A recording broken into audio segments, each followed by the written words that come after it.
जिम्मेवारी दी है, तो इसका अधिकार मुझे नहीं है। यह सम्मान मेरा नहीं है, यह सम्मान इस गौतम बुद्ध नगर की जनता का सम्मान है, आप सबका सम्मान। विपरीत परिस्थितियों में जो सम्मान मुझे मेरे पिताजी को चुनाव में वोट के रूप में आपने दिया था,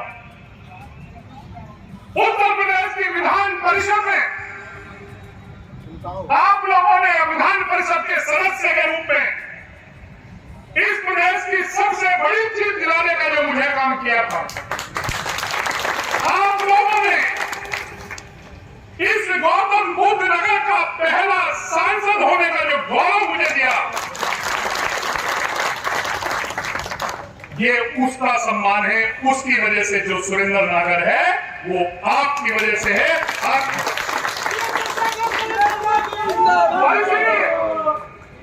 और इसलिए बहुत सी विपरीत परिस्थितियां आती हैं,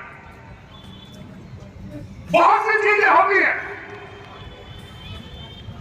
बहुत सी चुनौतियां आती हैं, लेकिन आज इस मंच से अपने परिवार और अपने मीडिया वालों के सामने में एक बात कह सकता हूं कि ना मुझे चुनौतियों से डर लगता है, ना मुझे संघर्ष से डर लगता है। हाँ, डर लगता है तो भ्रष्टाचार, जो भ्रष्टाचार की राजनीति है, उससे डर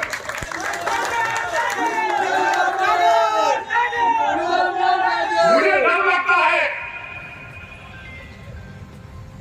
तो कहीं मुझसे कोई गलती ना हो जाए, किसी बुजुर्ग का, किसी अपने साथी का असम्मान ना हो जाए मुझसे, मुझे उससे डर लगता है। और इन चुनौतियों को आपके भरोसे, आपकी ताकत के साथ मैंने हमेशा इन चुनौतियों को झेलने का प्रयास किया, उस चुनौतियों को स्वीकार करने का काम किया है।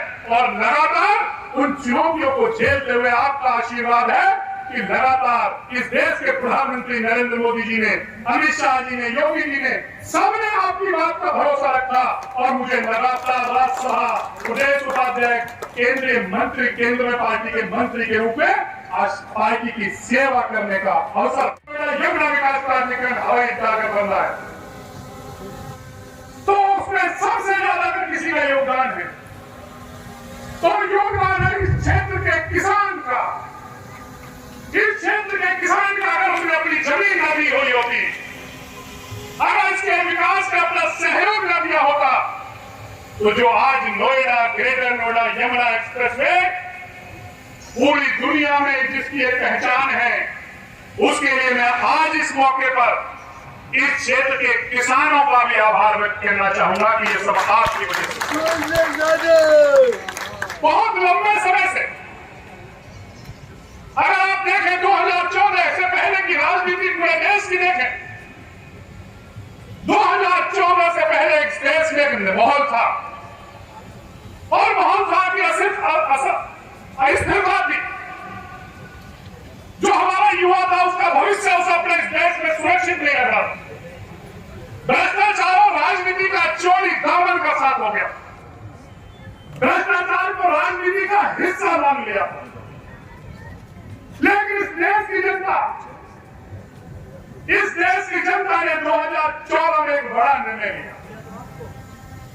उन विपरीत परिस्थितियों में जहां निराशा का भाव राजनीतिक व्यक्तियों के प्रति हो गया, राजनीतिक नेतृत्व के प्रति हमारा निराशा का भाव था, उस निराशा के भाव में एक आशा की किरण नरेंद्र मोदी जी के रूप में हमें दी।